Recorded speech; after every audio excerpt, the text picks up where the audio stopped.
قبرستان میں آیا کریں، یہاں اگر انسان کو بہت عبرت حاصل ہوتی ہے۔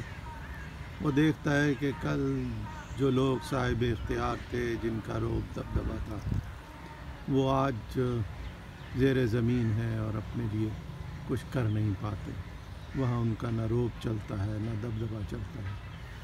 یہ بہت عبرت کا مقام ہے، عبرت کی جگہ ہے قبرستان میں آتے رہنا، اور عبرت کی نگاہ سے دیکھنا ہمارے دلوں میں نرمی پیدا کر سکتا ہے، ہمیں گناہوں سے دور کر سکتا ہے، ہمیں موت ہی یاد دلاتا رہے گا۔ اور دراصل موت کا خوف جو لوگوں میں چاہتا رہا ہے، گناہ اس کی وجہ سے بڑھتے چلے جا رہے ہیں۔ حق تلفی ہے، قتل و غارت گری ہے، غیبت ہے، کسی کا حق مال لینا ہے، جھوٹ ہے، کم تولنا ہے، اور اس طرح کی بے انتہا روحانی بیماریاں جو انسان کے جسم میں، اس کے دماغ میں، روح میں سرایت کر گئی ہیں، اس کی بنیادی وجہ موت سے کے خیال سے اپنے آپ کو فرار دے دینا ہے، یعنی موت کو بھول جانا ہے۔ یہ کیسے ممکن ہے کہ اگر ہمیں موت یاد رہے اور ہم پھر بھی برے کام کرتے ہیں؟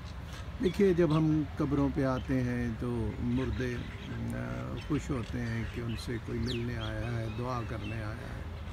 یہ مردے ہم سے بات کرتے ہیں، ہمیں سمجھانا چاہتے ہیں، بتانا چاہتے ہیں کہ دنیا کی زندگی چند روزہ ہے، یہ کھیل کود کے لیے نہیں ہے، یہ عمل کا ایک میدان ہے۔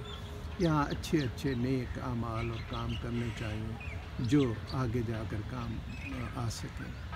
وہ ہمیں اپنی حالت بھی بتاتے ہیں، لیکن ہمارے پاس نہ وہ آنکھیں ہیں نہ وہ کان ہیں جس سے ہم ان کی اس گفتگو کو، اس فریاد کو سن سکیں، اس نصیحت کو سن سکیں۔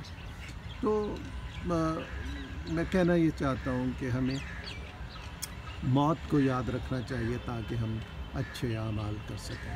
ہم اچھے اعمال تبھی کر سکتے ہیں جب ہمیں اپنے نہیں، دوسروں کے مفادات کا بھی خیال ہو۔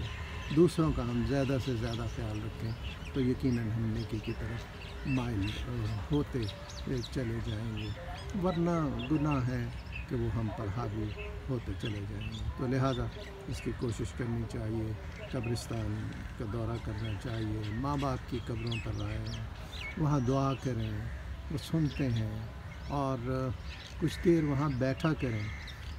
قبرستان میں جا کر قبروں پہ کوئی عزیز اقربا ہے، والدین ہیں اور کچھ ہیں، وہاں بیٹھا کریں تاکہ وہ اندر خوشی محسوس کریں کہ ان سے کوئی ملنے آیا ہے۔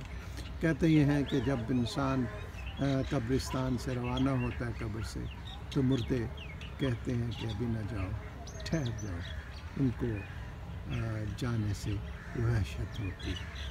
تو جب قبرستان میں جاؤ، دعا کرو، اجتماعی فاتحہ بھی کرو، اور انفرادی جن قبروں پہ آپ جائیں وہاں بھی فاتحہ کریں۔ کچھ دیر بیٹھیں، اپنی روح کو کھنگالیں اور دیکھیں کہ ہم کتنی تیاری ہے اس شہر خاموشہ میں آنے کی۔